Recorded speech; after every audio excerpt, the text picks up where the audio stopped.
Bueno, ¿me puedes escuchar, Andrés? Sí, majita, lo escucho. Ok. Que esperar a las chicas. Deben seguir comiendo. Imagino, pero bueno, ya está ahí dentro. Nani,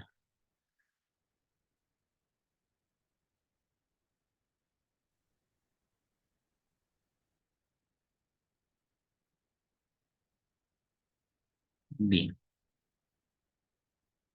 De lo que nos toca hablar ahora es del aparato psíquico. Esta es la propuesta que hizo Freud para poder explicar la personalidad. Y tenemos este gráfico que nos ayuda bastante a poder explicarlo. Tenemos uno que es el plano dinámico, que está representado en este gráfico al lado izquierdo, que tiene que ver con la energía.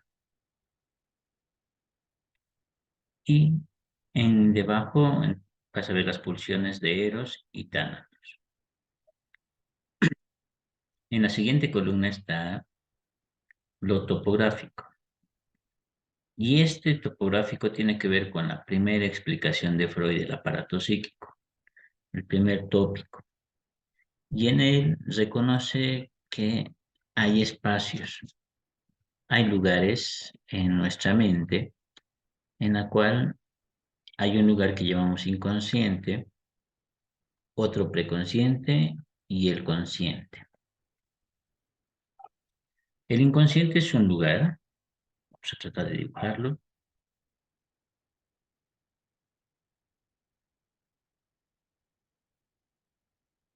Esto no me da la opción de dibujar, a ver, aquí está. Bueno, imaginemos lo siguiente.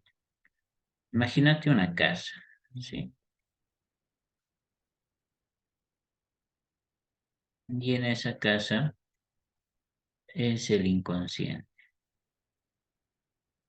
Este inconsciente tiene una especie de muralla que divide a esta casa con otro espacio mucho más amplio, mucho más grande. Este otro espacio se llama consciente. Entonces, el inconsciente es un lugar en nuestra mente donde está gobernado o vive. ¿Quién vive? Ello. El ello. El preconsciente es un espacio fronterizo que estamos simbolizando con esta muralla, ¿no? Y después de este espacio hay otro que es el consciente, donde vive él. Yo y super yo. Perfecto. El ello representa a todos nuestros instintos, pulsiones y deseos. En la película que les he invitado a que vean, está representado como un sujeto de color rojo, muy parecido a un diablo. Y este actúa bajo el principio de placer y el proceso primario. Significa que todo aquello que el ello quiere hacer debe ser satisfecho de manera inmediata. Le demanda al yo de que se satisfaga todo aquello que produce placer. El yo, que vive en el consciente junto al super yo, está gobernado bajo el principio de realidad. Y este principio de realidad es un símbolo de lo que son las normas sociales.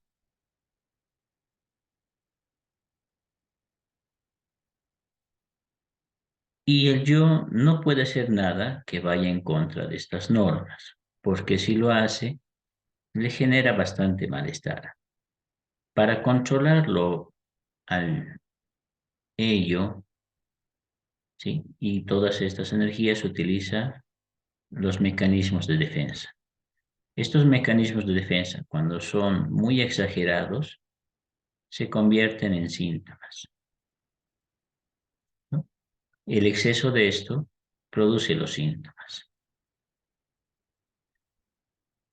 El super yo representa entonces a las normas sociales,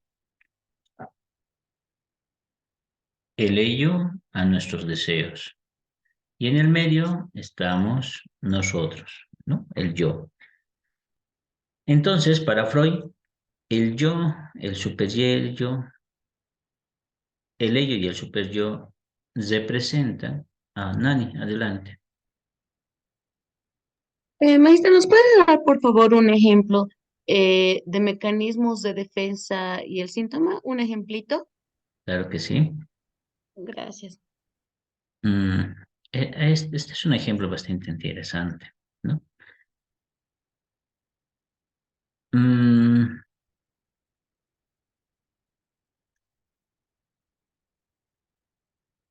a ver, imagina que un sujeto tiene muchos deseos de mantener relaciones sexuales con niños. ¿Eso es correcto? No, no, No, no, para nada, no. para nada. Además de generarle, después de tener el acto, mucho malestar por la culpa, podría generarle muchas responsabilidades judiciales. ¿Qué hace entonces? ¿Cómo actúa? Decide mantener vínculos afectivos y relaciones sexuales con personas que tienen apariencia de niños. ¿Niños? Exacto. No. Son adultos con apariencia de... Menores de niños. Exactamente. Y podría mantener una relación afectiva y satisfacer sus deseos sin romper las normas sociales. Pero, ¿cuándo esto se convierte en síntoma? ¿Qué tendría que hacer para comenzar a generar un mayor malestar que el que está tratando de evitar? Meterse de verdad con niños, estar con niños, O tener Empezar a múltiples, acosar a estas acosar a niños. personitas, ¿no? Tener Sí, exceso, como había dicho antes, exceso del principio de realidad, ¿no? De tratar de estar con más niños o más personas que son con una apariencia de parecidos niño, a niños.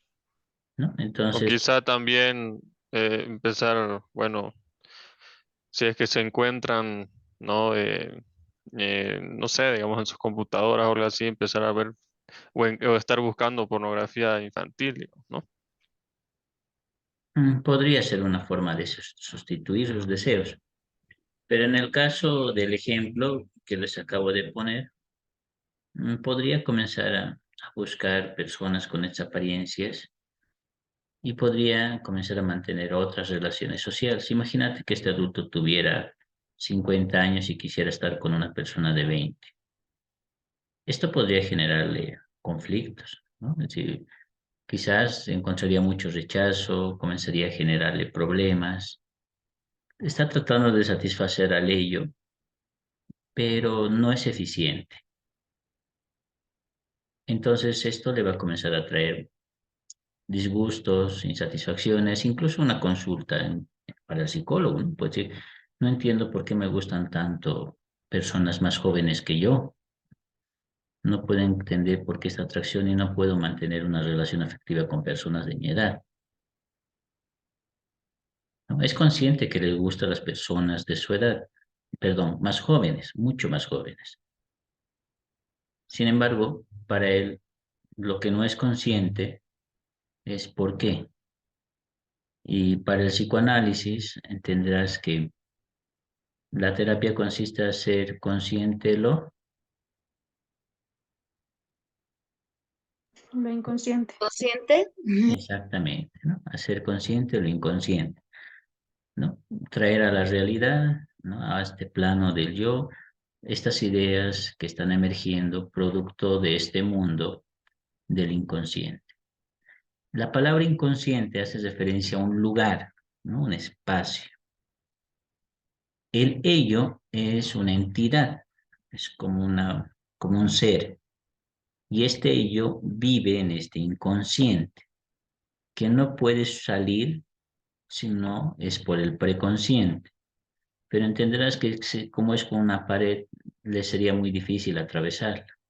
Pero tiene formas. Y para poder salvar esto se transforma en diferentes cosas. Chistes, actos fallidos, sueños. Y de esta manera llega a descargar estas energías. Sin embargo, cuando estas pulsiones son demasiado intensas, los mecanismos de defensa comienzan a trabajar muchas veces de manera eficiente, por eso somos personas que podemos manejarlos, pero cuando las pulsiones son demasiado intensas y los mecanismos de defensa comienzan a fallar, podemos exagerar en sus usos y aparecen los síntomas, los malestares, ¿no? Por otra parte, el superyo es una estructura también bastante fuerte y nos va sancionando con sentimientos de culpa y nos obliga a controlar al ello. Nos hace recuerdo constantemente de cuáles son las normas sociales. Tú estás caminando por la calle, ves que a una persona se le cae la billetera. ¿Qué haces? O sea, le digo que se la quede su billetera y se la entrego. Porque eso te lo dice la norma social, ¿no ve? Sí. ¿Sientes algún malestar después de eso? No. ¿Te encuentras bien? Sin embargo, Sí. podrías ponerte a pensar que hubieras podido sacar el billete, hubieras podido satisfacer algunos deseos tuyos. Ah, sí. Sí, No, se nos pasan esas ideas, ¿no ve?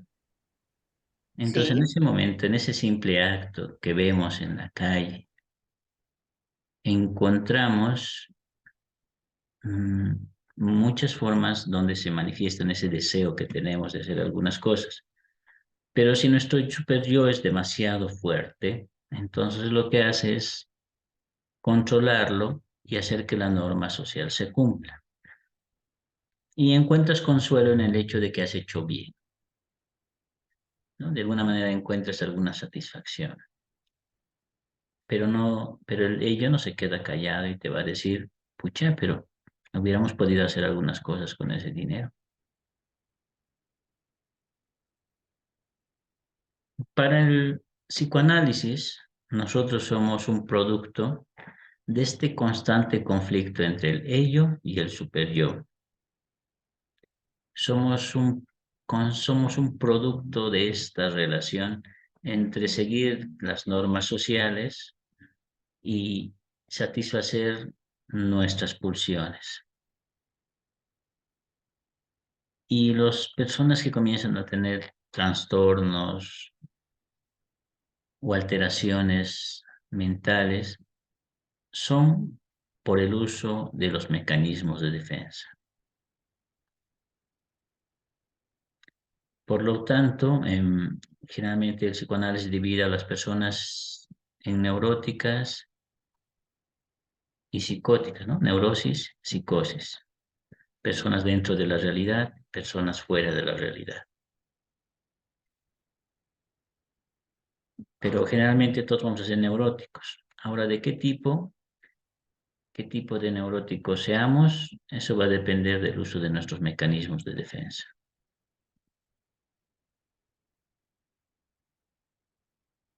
¿Hasta aquí alguna duda?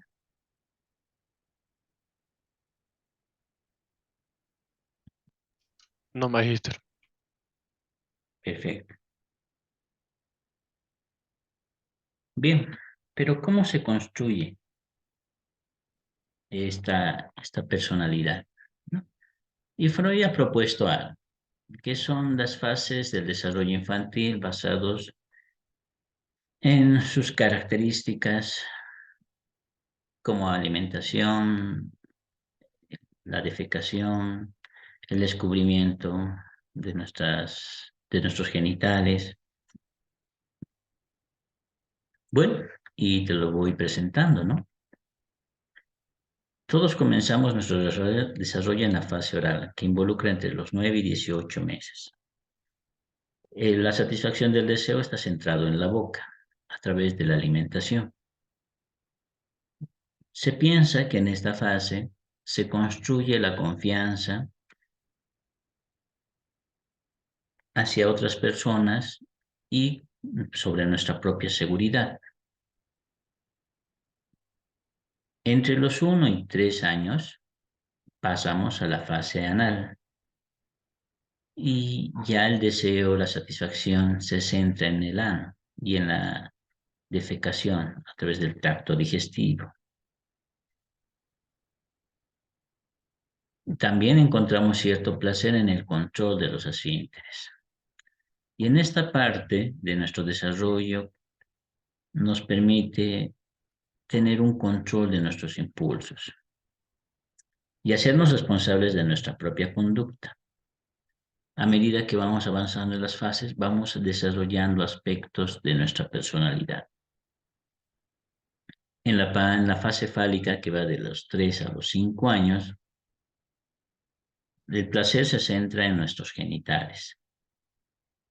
Se desarrolla la identidad sexual y de género, y también los valores culturales.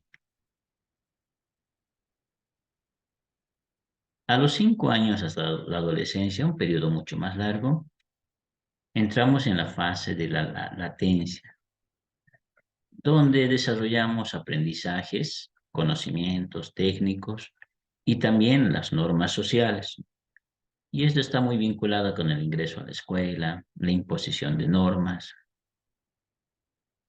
Desde la adolescencia hasta la adultez, entramos a una fase en la que todos estamos, que es la genital. Y hay un desarrollo importante de la sexualidad humana. Este es el proceso que se sigue para la construcción de nosotros, del ser humano, y bueno, influye en el desarrollo de nuestra personalidad. También este mismo proceso, desde la teoría psicoanalítica, permite entender y ubicar que surgen trastornos. Por ejemplo, un mal ajuste en la fase oral, donde pueden haber padres ausentes o progenitores poco afectivos, podría dar lugar a desarrollar más adelante trastornos alimenticios, de personalidad o la psicosis. En la fase anal, también con padres bastante rígidos, poco afectuosos, podría darse el desarrollo del trastorno obsesivo-compulsivo. En la parte fálica,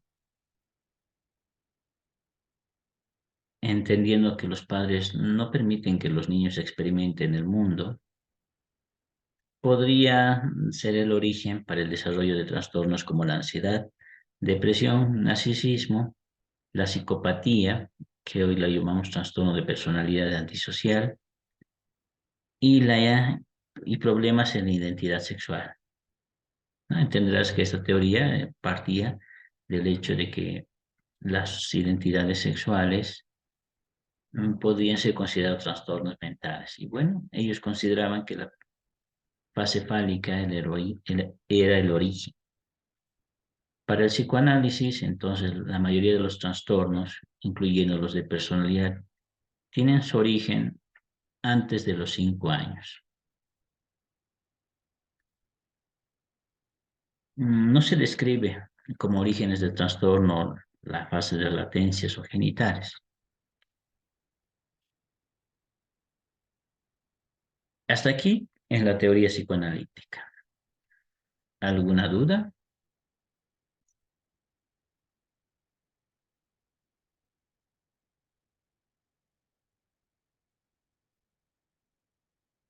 No le dicen todo bien. Okidoki. Y entramos a la segunda teoría, la humanista. Bueno, por humanistas recordarás a Maslow y nuestro interés por descubrir no tanto las patologías, sino las posibilidades de mejorar al ser humano. Por lo que la teoría humanista va a exponer que la existencia humana está caracterizada por un proceso de apertura al mundo, que está muy relacionada con la experiencia y la motivación por el progreso hacia niveles superiores de funcionamiento. Gran parte de esta teoría entonces está enfocada en que no busquemos las patologías en las personas, dejemos de clasificarlas a través de trastornos, sino vamos a orientarnos a buscar experiencias y motivar el desarrollo más allá del ser humano. Autores que postulan esa teoría son Carl Rogers, y él piensa que las personas desarrollan su personalidad al servicio de metas positivas. Para él, el ser humano nace con actitudes innatas, ¿no? Con habilidades ya concebidas, por lo que piensa que el propósito del ser humano es convertirse en el mejor ser humano, en la mejor versión de cada uno. Entonces piensa que la personalidad que vamos construyendo tiende a orientar que seamos cada vez mejores. Por lo que hay una tendencia a la realización, se concibe como un impulso biológico, es decir, para esta teoría y Carl Rogers estamos programados biológicamente. Y bueno, las teorías de la neurociencia apuntan o apoyan este punto de vista, ya que el cerebro es un órgano en constante perfeccionamiento. El cerebro es algo que se ha modificado mucho más en nuestro cuerpo. Si tú comparas un cerebro de hoy con los de hace muchísimos años, hay cambios importantes. Entonces, biológicamente estamos orientados a mejorar, ¿no? Vamos construyendo un autoconcepto de nosotros y tenemos una tendencia a la autorrealización, ¿no? Entenderás entonces que esta teoría no apunta tanto a lo que postulaba el psicoanálisis. Bueno, el humanismo piensa que una persona con un funcionamiento óptimo decide por sí mismo, controla sobre sus propias experiencias. Generalmente dentro del humanismo vamos a encontrar poco orientación hacia lo patológico, ¿no? Porque está pensando que el ser humano tiende al perfeccionamiento, por lo que hay una consideración positiva incondicional y otra que es condicional. Es decir, que el ser humano está biológicamente, sobre todo, y diseñado para buscar experiencias que le permitan crecer.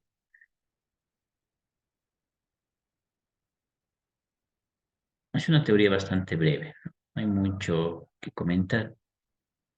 La tercera teoría mm, tiene ya otro componente y nos habla sobre rasgos. Esta teoría piensa que hay 5 grandes características que las resumen: extroversión, afabilidad, escrupulosidad, estabilidad emocional y cultura. Para poder entender esto, les voy a presentar un video mm, que permite describir estas 5 características. ¿Me avisan si se escucha? ¿Está bien?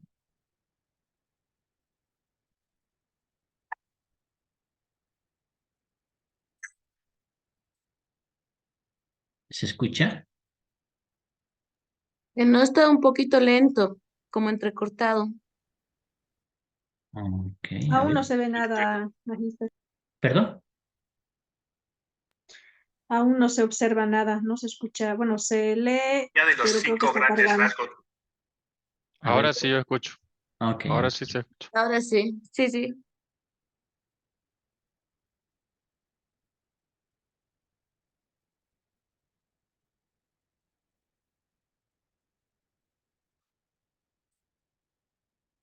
La teoría de los 5 grandes rasgos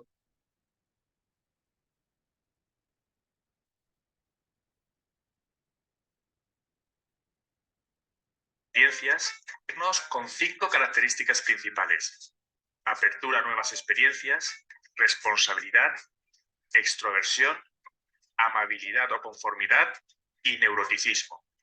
Aunque las personas presentan todos estos rasgos en cierto grado, normalmente uno de ellos domina a los demás. Para entender lo que realmente significa cada rasgo, veamos a estos 5 personajes y cómo se las arreglan después de naufragar en su barco y quedar varados en una isla en medio del océano. Odelia está abierta a nuevas experiencias. Se muestra emocionada e interesada en explorar esta hermosa isla. La naturaleza exótica le inspira. Ha recogido piedras, conchas y flores para decorar la entrada de la cabaña de bambú que ha construido para todos. Siente que es una oportunidad para aprender muchas cosas nuevas. Clara es concienzuda y responsable. No está emocionada, todo lo contrario. Está preocupada por la gravedad de la situación. Menos mal que se preocupó por guardar el kit de supervivencia que había en el barco. Como siempre, está preparada para enfrentar la situación y comienza las tareas cruciales de inmediato. Siente que es su deber organizar a todos y asegurarse de que empiecen a buscar las cosas que necesitan para sobrevivir, como agua dulce o comida. El extrovertido Emilio está encantado porque todos han sobrevivido. Siente una fuerte necesidad de hablar y compartir su felicidad. Pronto reúne a todos para celebrar su supervivencia y para contarles su plan de explorar la isla juntos. El amable y conformista Alberto es agradecido y cordial por naturaleza. Y a pesar de estar cansado y sediento, su principal preocupación es Nora. Le ofrecerá un trago de su coco para animarla. Los demás saben que Emilio suele estar de acuerdo con todo y no tienen reparo en pedirle ayuda siempre que lo necesitan. Nora es neurótica, emocionalmente inestable y se estresa con facilidad. Esta situación inesperada le ha ocasionado otra crisis nerviosa. Se sienta en la playa y llora, preguntándose cómo van a salir de esta isla. El océano que les rodea le parece interminable y la naturaleza exótica que les aguarda le parece oscura y peligrosa. Se siente completamente desamparada. Después de 8 semanas, aparecen 2 barcos en el horizonte. Todos se emocionan. A Emilio se le ocurre hacer una hoguera y llama a los demás para que le ayuden. Clara se pone de inmediato manos a la obra. Alberto trae más leña y Odelia agita su hermoso cartel de SOS mientras Nora grita desesperadamente pidiendo ayuda. Aunque ninguno de ellos sabe quién navega en esos barcos.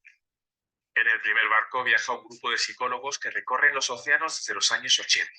Están investigando los 5 grandes rasgos de la personalidad, lo que también se conoce como el modelo de los 5 grandes, o OSEAN, por sus iniciales en inglés. El capitán Luis Goldberg acuñó el término los 5 grandes, y está encantado cuando ve a los 5 amigos en la playa, cada uno de los cuales coincide exactamente con un rasgo: el de apertura, responsabilidad, extroversión, amabilidad o neuroticismo. Aunque finalmente decide no detener el barco, pues como científico prefiere observar desde lejos. En el otro barco hay 5 piratas, todos ellos con rasgos exactamente opuestos a los de nuestros amigos. ¿Crees que serías capaz de reconocerlos por oposición a los de la isla? La pirata Paula es emocionalmente estable y tranquila. Cuando ha visto a los supervivientes en la playa exclama: «¡Podríamos ayudarles!». Pero el pirata Edmundo se enfada inmediatamente con ella. Él no escucha a nadie y no está dispuesto a cambiar sus planes para ayudar a unos desconocidos en una isla. Por su parte, el pirata Faustino piensa que se trata de una situación compleja. Cree que habría que tener en cuenta todos los resultados posibles. Siente la necesidad de estar solo y pensar al respecto. Al pirata Manuel no le importa la situación. Está ocupado buscando las llaves de su cofre del tesoro que se ha vuelto a perder. Y finalmente el capitán Alfredo no está abierto a nuevas experiencias. Y pondrá fin a todas las discusiones afirmando tajantemente que su barco tampoco se detendrá para recoger a esos náufragos. ¿Cuál de estos rasgos crees que es predominante en tu caso? Por otra parte, ¿has sido capaz de identificar las conexiones por oposición entre los 5 amigos de la isla con los 5 piratas? ¿Quién es el opuesto de cada uno? Déjanos tu respuesta en los comentarios, a ver si has acertado. Y si te ha gustado este vídeo. Bien. ¿Qué les pareció el video? ¿Se escuchó bien? Sí, se escuchó bien. Perfecto. Sí, magíster, interesante. Esta es otra postura. ¿no? Esta es otra forma de entender la personalidad, ya caracterizada por los rasgos. Esta tampoco trata de ver trastornos, sino poder caracterizar a las personas. Entonces, estos son los 5 rasgos. Sobre esto hay una prueba psicológica, ¿no? El cuestionario de los 5 grandes factores y que pueden usarlas quizás para la evaluación psicológica que se les va a pedir. ¿Han podido identificarse con alguno de estos rasgos ustedes?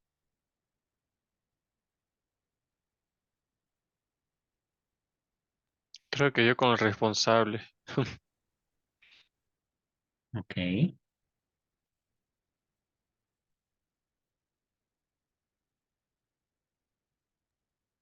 Yo un poquito con el amable, con el amable que me gusta.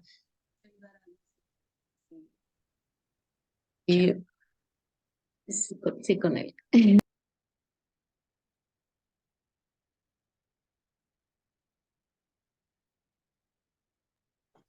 Pues también con la amabilidad y un poco la conciencia, tal vez. También la extroversión. Bueno, en realidad sí, la amabilidad. Bueno, entonces las facetas de la amabilidad tienen que ver con confianza, franqueza, altruismo, conformidad, modestia, inclinación a la ternura, ¿no? La extroversión con la calidez, la sociabilidad, asertividad, actividades de búsqueda de, de actividades con alta adrenalina, emociones positivas. Y bueno, en una prueba como estas, te salen estos resultados o te salen características contrarias, ¿no? A cada una de ellas.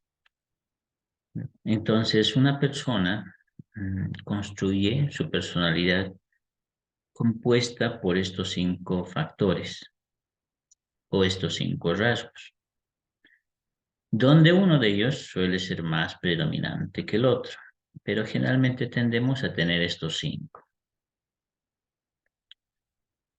Cada una de las personas va modificando su personalidad en función de cuál de estos es más predominante y cuál le sigue. Entonces, podrás darte cuenta que hay una cantidad variada de formas en las cuales pueden ser las personas, considerando estos 5 y sus contrarios, ¿no?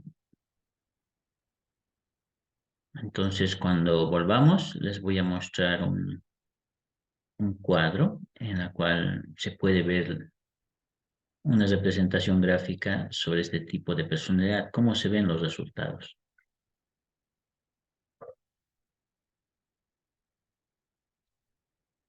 Por último, tenemos las teorías del aprendizaje social y nos dice esto que la personalidad se concibe como una conducta, como producto de la interacción, de la cognición, del aprendizaje, las experiencias previas con el medio ambiente. Entonces, en este no hay factores como en el anterior, sino que somos un producto del ambiente en el que crecemos, de las experiencias que hemos obtenido y de las formas en las cuales pensamos.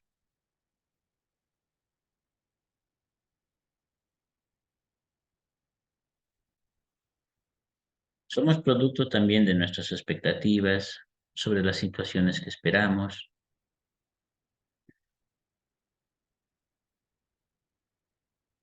y también valoramos nuestra conducta o nuestro comportamiento en función de los estándares que nosotros construimos sobre aquello que es adecuado. Por lo que la personalidad que vamos teniendo trata de ser más eficiente en función de las experiencias que tenemos, de las cosas que esperamos obtener y que también lo estamos haciendo tomando en cuenta los estándares de desempeño que nos fija la sociedad. Por lo que este tipo de teoría suele clasificar a las personas como optimistas o pesimistas.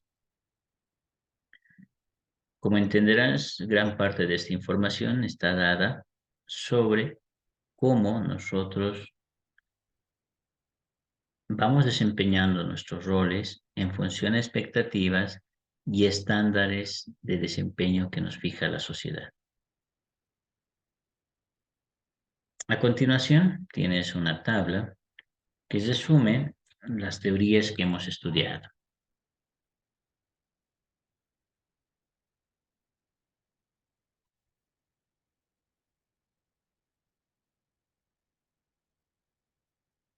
Tenemos la teoría psicoanalítica o psicodinámica, humanista, de rasgos y aprendizaje social. Para la psicoanalítica hemos aprendido que la raíz de nuestra personalidad nace de nuestros pensamientos, sentimientos, nuestros conflictos inconscientes, los problemas reprimidos en nuestra infancia. Para estudiar la personalidad desde el enfoque psicoanalítico, debemos utilizar técnicas proyectivas y entrevistas personales.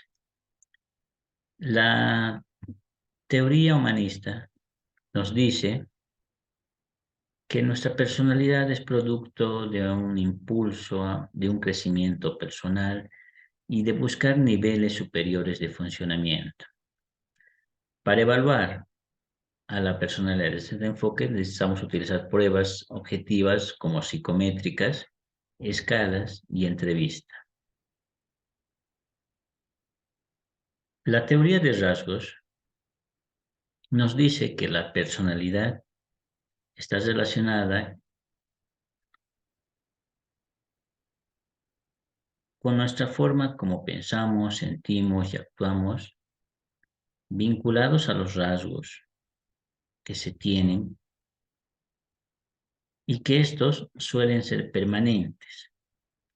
Para evaluar esto, tenemos pruebas objetivas como escalas o ya instrumentos psicométricos diseñados dentro de esta teoría.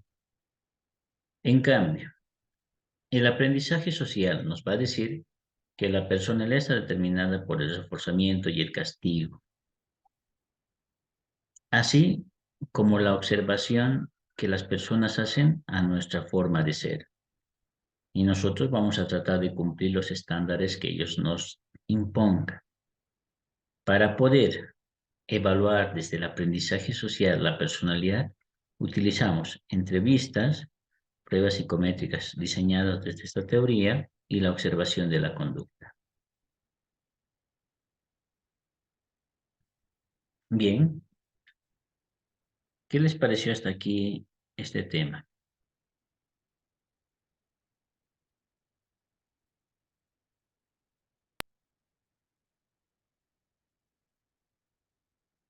Interesante y súper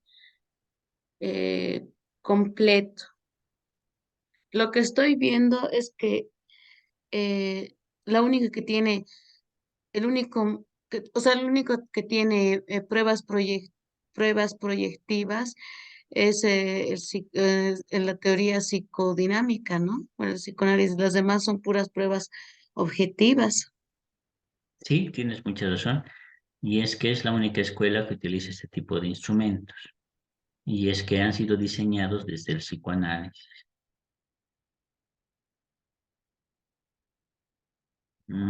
Después de que volvamos, les voy a comentar las críticas que hay respecto de estas pruebas.